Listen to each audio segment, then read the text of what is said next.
a springtime ring to have a friend right in your corner.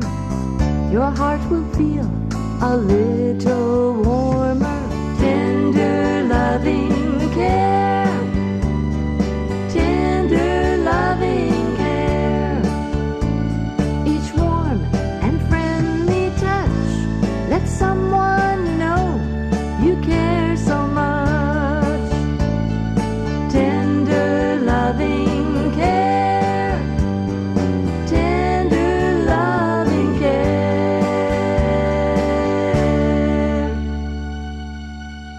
Good afternoon. I'm Dr. Greenbrier Almond, and thank you for joining us on our program, Tender Loving Care.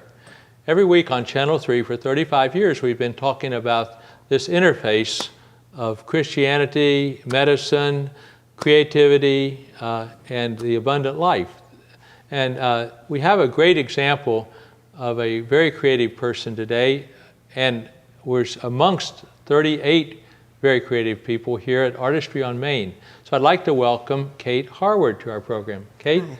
thank you for coming on. Thank you for having me. And you are one of the artists here at Artistry on Main, and a neighbor to Buchanan. Yes. Tell us a little bit about yourself. I'm a, let's see, I make pottery. Okay. I've been making pottery for probably 45 years, a long, long time. Amazing, okay. Yeah. I kind of did it alongside raising a family. Okay. And we've lived in West Virginia for 38 years now. Wow, It's a long okay. time. Well, that's long enough to make you a West Virginian. Well, you know, I'm not sure about that, but anyhow, I feel, Yeah, and I love no. living here. This is Yeah. Well, Belington is a wonderful place, and we share, our community in Belington probably share Audra State Park as much as anyone else. That's right. And what a tremendous park that is. Yes, and that's the, let's see, that's the Middle Fork. Uh-huh. We live on the Tigert River. Okay, so right. we're just maybe 6 miles outside of Belington down the Tigert. Okay, excellent. Yeah. Well, that's a wonderful river too, and there's the other association. I'm just thinking about things outside of art and Artistry on Main, but there's a train that runs from right Elkins past to us. Belington, and so It actually goes down to Tigert's Junction, which is okay. between Philippi and Belington. Okay. And that's right at the base of the hill that I live on. okay. Well, that's wonderful that we have these tourist trains, restored trains. Yes. My kids who live out of state come back, and one of the first things they'll say is, "I want to hear the train whistle," because we have these 6 coal trains that come through Buchanan almost every day. You? I didn't realize that. Yeah, very, very active, and I think we're the 5th county in the state for coal mining, and of course then some of the trains are out of Cowan and Webster County and other places too. Right. Yeah. Anyway, the coal train sound is spatial to them. Right. Well, you 40 years in pottery. What impelled you? What drove you? Said, I want to pursue this. I want to do something, I guess, with your hands. I had no idea. I was in college. Okay. And I took an elective. And then I just started making pots. Okay. You know, The elective wasn't really something that said, I'm driven to do this. No, it was just maybe this would be interesting. And then it captured me, and I'm still doing it. One time earlier in a program, when we're interviewing a number of the artists here, and I hope you catch all the programs, either here on Channel 3 or on YouTube. But we were interviewing Ginger Dance, and she was talking about if someone feels they have a talent or an interest, or you're an adult, you're trying to direct a child, go back to what they like to do as a child. Right. And I don't know if you did mud pies or did you? Yes, I can't remember mud pies, but I do remember painting by numbers. That doesn't sound very creative, but it seemed really important to me. I like to work with my hands. Okay. That was obvious. That was where you were going if you followed your dream. Okay. Yes. And we're to follow our dream. You mentioned being a mother and pottery as alongside mothering. I'm sure every child should have a mother who is happy and pursuing something. I mean, so you probably made yourself a better mother by... Oh, I am sure. I am quite sure that to have something that was mine, you know, and then to have the responsibilities of the kids, it worked very well together. Excellent. Okay. And well, we want to highlight some of this and also highlight, let's say, the Artistry on Main. We are open here on Main Street from every day of the year except for Christmas and Easter. And we're open on Sunday from 12 till 6, and then other days of the week, Monday through Saturday, 10 o'clock in the morning till 6 o'clock at night. So come in, see the artist, and certainly come to the back of the hall and see Kate's work here. Tell us a little bit about this.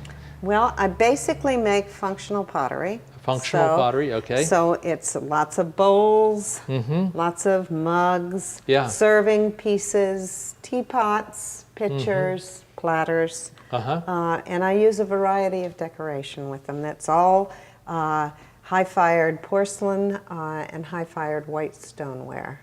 Okay. I'm not I'm not savvy about that, but I mean, I know it's in a sand is the basic ingredient, and then you fire it and it turns into porcelain? Well, you start with a porcelain clay. Clay, and I mix up my own clay bodies and fire to about 2340, so Fahrenheit. It's very hot. Wow. And I use what's called a reduction atmosphere in the kiln, which is controlling the amount of oxygen. I don't want too much oxygen. Okay. It gives me a more interesting color palette, at least as far as I'm concerned. Okay. Wow. So, and of course, you've experimented and you've discovered. Oh, yes. I mean, learning how to fire the kiln is one of the harder parts of ceramics. Yeah.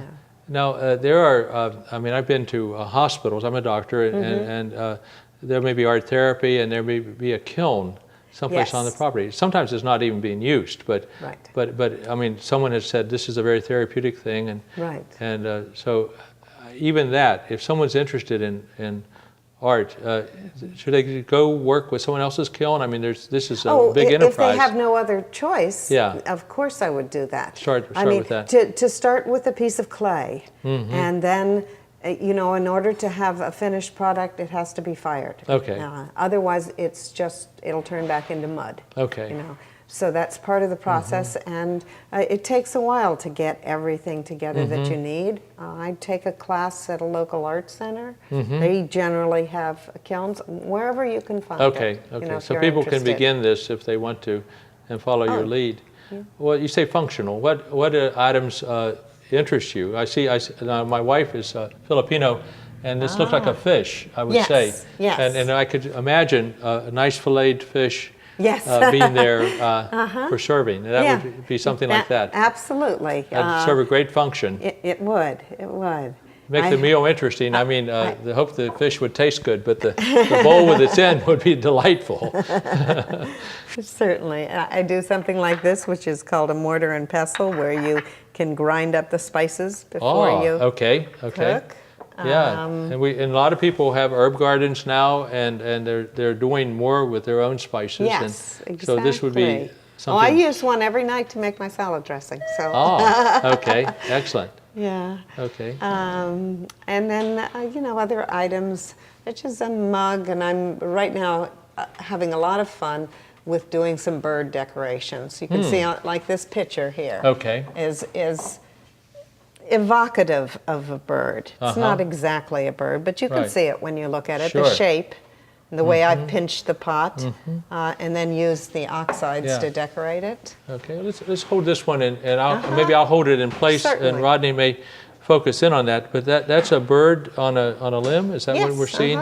Okay. And do you have a bird in mind, or? Well, I have a feeder that I look at every day, and this. Looks like it's a couple of different birds.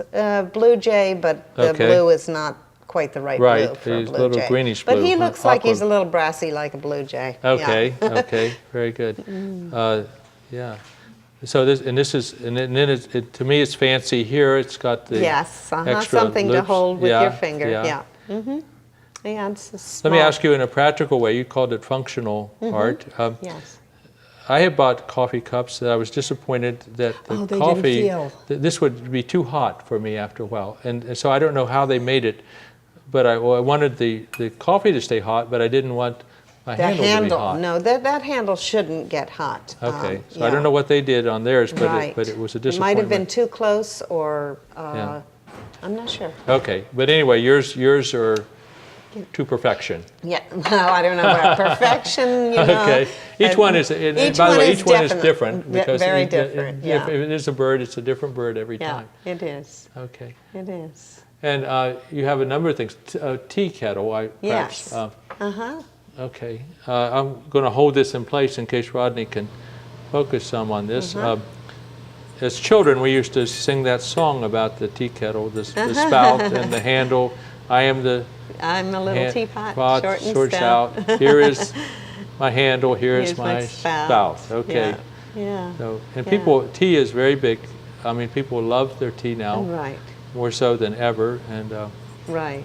Yeah. so this is great.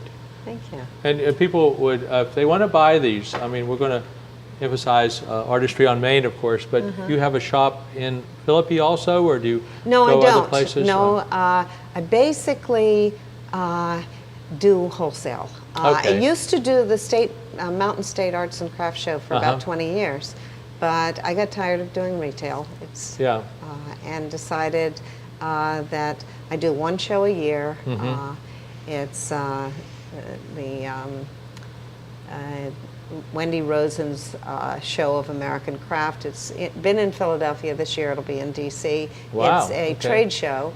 And then I take orders for the whole year and then come home, make them, and ship them. Okay. So I generally can fill up my year with the one show. Yeah, well, that's wonderful. And then we have a cooperative gallery here. I have another one in Elkins. Okay. Well, we appreciate that you're here at Artistry on Main. Oh, this has been great and very exciting. It's Yeah. We should say again, just to say that we're open every day of the year, except Christmas and Easter, 10 till 6 throughout the week, and then on Sunday from noon till 6. And different artists will be working. If you come in, you may see Kate working. You may see me working. I'm not very good at the cash register, but no, we're getting better. We're getting better. Absolutely, that's the right word. Yeah, we're getting better.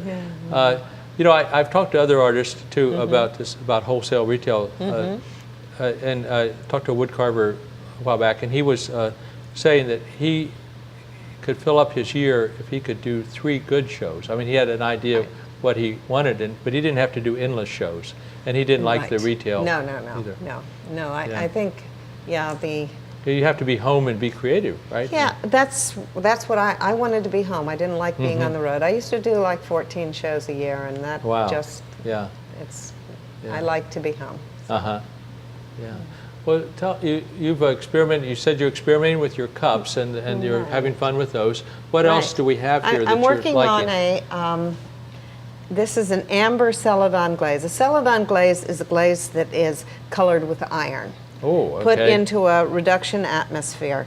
So I use a lot of what are called chino glazes. They're feldspathic glazes. And then I combine it with this amber celadon. I'm doing it with a white, and I'm doing it with a black. Okay. And it's fairly dramatic because the melt, it's not real predictable, but it's interesting. Okay, yeah. right. Yeah, so you can see here how it's melting. The black is kind of melting into the amber. When you speak of metals and so forth, once these are kiln fired, there's no chance of coming black out in your drink or something like that. Your problem. I'm talking with about that, a myth, aren't I? Right. I'm talking about a myth. No, it's not a myth. Okay, it's very true. Okay. But it's low fire glazes. I see. And lead is used to melt low fire glazes. Okay. These are high fire. High fire. Okay. There's so no definitely. lead. No, you don't You're hearing have to it worry from about Kate that. and Dr. Almond. I don't want to have malpractice here. People come with lead poisoning or whatever it is. But so this is safe. I mean, that's the point. This is and people can trust that. And the key is the high fire. Yes. High fired. Okay. So I'm learning too today. This is very good. And your price is quite reasonable. People could buy this for a birthday gift. Yeah, sure. A lot of things. I mean, you could. There's a lot of children who watch our program, at least locally. I've learned over the years because I'm live here and I walk around and and kids come up and say, "Oh, I see you on TV." In 35 years, they'll know me. But anyway, $10 is something that a person could buy for that special person. Certainly. A prom gift Certainly. or something like this. This is not out of the No. market of anyone. No. Wow. No. And that's part of your word functional too, then. Yes, Is that it what is. you're saying? You're not. No, I hope that people are using the work. Right. You know? Okay. Okay. Well, show us some more. This is quite interesting to me. I'm also experimenting. I went to China a couple of years ago. Okay. And they use a lot more color in some of their glazes than I do. And so I picked up some of their stains, and I've been playing with this red. Now the stain is in the clay? The stain is actually on top of the clay. On top of the clay, okay. So you would get a basic clay that you can get in West Virginia. Yes, exactly. Okay. I order, actually, my porcelain comes from England. England, okay. Yes, but I mix my own body. The other parts of the clay come from the U.S. Okay, there's about 6 different elements. The White Cliffs of Dover, are those clay? That could be. That's I don't clay. know. I mean, the White Cliffs, isn't it? I mean, I have a feeling you're yeah, right. Yeah. Okay. Yes. Okay. So I've been playing with some stains that I got when I was in China, and this red, this green would be another stain. I love the green. I mean, yeah, it's fun. Yeah, a big bird sitting on a nest, perhaps. Yes. I would say. Okay. Yep. A quail, maybe. Yes, something like could that. be. That's very nice. Yeah, thank you. And what does this do? I mean, if it's doesn't doing nothing, do anything. This It's one a paperweight. just sits there. Okay. Okay. Yes. Okay. Yeah. Well, I love it. Thank you. Thank you. The birds in West Virginia. One of the highlights of being in West Virginia is taking walks, and you can be walking along a trail, and a quail will take off flying. Oh, absolutely. Yeah. Just and surprise you, and so that's the type of bird I see there. We have a wonderful diversity of birds in our state. Yeah, yeah. I have and we're going to go to the fall here soon, but if a person loved birds, yes. Go over to Dolly Sods when the birds are flying. That's right. South. Yeah, when they're migrating. There's a notch yes. there, and you can stand in the notch. I mean, don't be afraid, but the birds will fly around you. I've not done that. Yeah, I mean, you have to be a little bit brave, but certainly can stand off to the side, and you can see them fly through the notch because it's a lot of work to climb our mountains and come back down. So they all go through that notch. And also they're following those paths of the breeze, the wind as it carries them. Yeah, that's helping them along. Yeah. But you get a whole concentration of birds in a location like that. Yeah. And you feed yours, so you... I do, and I have a group of 5 of them that come back. It's around the 30th of April or the 1st of May. It's right within a week each year, and it's so exciting to have them come back. Now we're talking about Kate Hayward today, so we're not highlighting other artists per se, but I just want to say within the shop, the Artistry on Main, there is another, is it porcelain also, that they're making pots that are bird feeders and bird nest. And so it's quite clever what they're doing, and it's, again, we're highlighting creativity. Yes. Well, show me some more here. This is fascinating. It's a different type picture. I could put orange juice in it or morning juice of some kind. Yep. When I started making pottery, I was basically throwing on the potter's wheel. And after a while, I started experimenting with making slabs. And then, so this picture is not made on the pottery wheel. Okay. It's made from slabs. And I put it together, then I carve it and put the handle on. You know. Okay, so I'm learning a new technique then too. Right, because you always see the wheel these works are slab. Okay. So I kind of combine it with throwing. Okay, so slab is it's cut out like a pizza pie right, I actually crust or something like that. I have a roller that pushes the clay down, something like a pasta machine. Okay. You know, but much bigger. Wow. And I can make it as thick or thin as I want. Yeah. And do you have to worry if it's you're making some bigger object, you have to make it a certain thickness, or Yes. how do you? Yes. You have to think yes. about all this. Well, you have to think to be about a physics teacher, don't Yes. you? You have to be. And then you have to, you know, what happens is you fire it and you have a problem and you say, oh dear, what do I have to do differently? Next time. Yeah. Okay. No, there's a lot of that. Pottery, there is a lot of that involved. Yeah. Yeah. Yeah. How? Let's say that, because you're talking about a commercial enterprise. People, some people, you go to a show and then people buy you wholesale. Say that someone is like wanting to do. What's the bright pottery that we can buy that's made in the northern part of West Virginia? It's, right. What's the name of that? Anyway, Yeah. it's sold down at Flatwoods, Yes. for example, and Right. they'll say it's West Virginian. Yes, sure. And it's They've very been here bright. a long time. So people can buy a set. They'll Yes. buy their teacup and their bowl and their plate. And is that what you're doing commercially when Well, people? not really. No, not like I mean, that. some people will ask me to do a set of But dishes. you and would do I'll 8 it. coffee cups or something Yes. like that. That's Yes. what they would want you to Yes. do. Yes. Okay. Yes. Yeah. Yeah. Wow. Well, this is fascinating. Now, how some of these look Indian-like. Are you trying to say anything about Indian heritage? or? I'm absolutely drawn to Native American design. Okay, And I love African design, and I've been to Japan several times, and I like their influence is in my work. Well, one thing about Barber County, and we're talking that Kate is from Barber County, right next door to us here, but they have been known through the census, and I know through my work with the VA, when we take ethnicity screens and so forth, I expect to hear a lot about an American Indian heritage from Barber County. And I understand it's the right. highest Indian heritage, 1/4, 1/8, something like this, but Indian heritage of any county in West Virginia. Really? Yeah, I Barber County. didn't realize that. Yeah. So usually it's a Cherokee, usually it's a grandmother, Yes. and then there's mixed breeding all the way down. I mean, Scotch Irish, of course, and Right. things like that. But that's it. To me, that looks like it could Yes. be an Indian pattern. Right. Mm-hmm.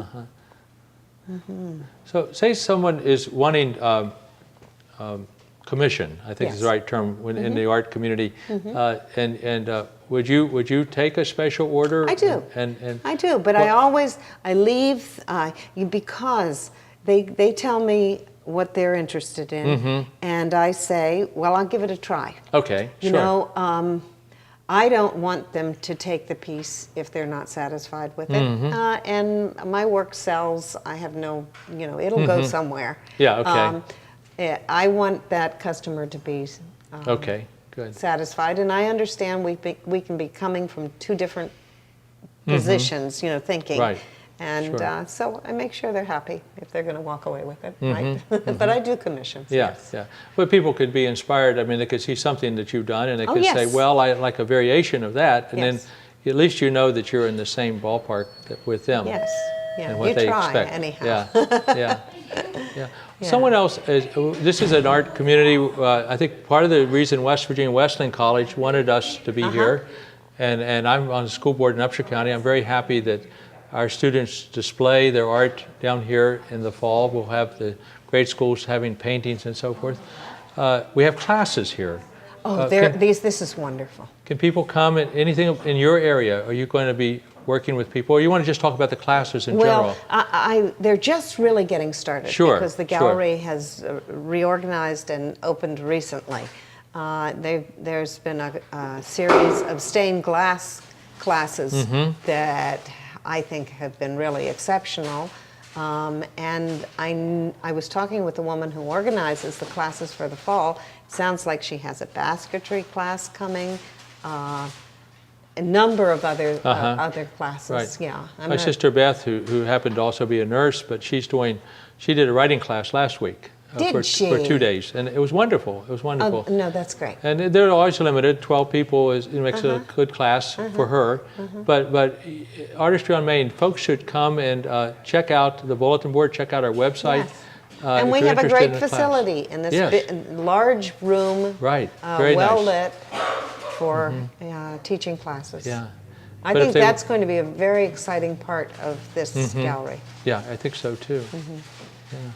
Now, let me ask you, again, as a mother, you start off by talking about being a mother. Have your children followed you into art? Well, I did have a son and his partner that worked with me for about 8 years.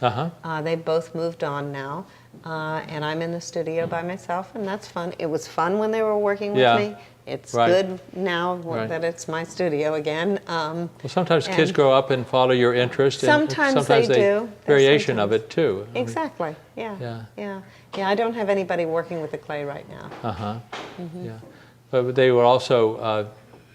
When you start with one medium and someone is creative and maybe watching this, they might say, "Oh, I don't want to do clay, but I want to do wood, or I want to do collage with thick paint or something." I mean, they go off in another direction, but they find out what they can do well. Right.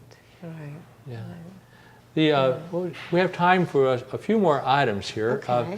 This is quite large. I mean, I could imagine some of our wildflowers going in there. Dried wildflowers, is that something that would be? Certainly, certainly. That? Yeah, I mean, it could stand by itself, or you could put something inside it. I like making big pieces. I've always made jars that are about half the size I am, and I never quite know what people are going to do with them. I have a feeling they put dog food in them, but whatever, doesn't make any difference. It's up to them, I guess. It's a challenge to make them. Jesus' first miracle, I mean, I'm trying to think back to my Sunday school days, was turning water into wine, and they were apparently great big vessels of water. They were. They're very big. And they're still made in certain parts of the world. Still made in that way, so they stored the water in it, and so you make something on that caliber.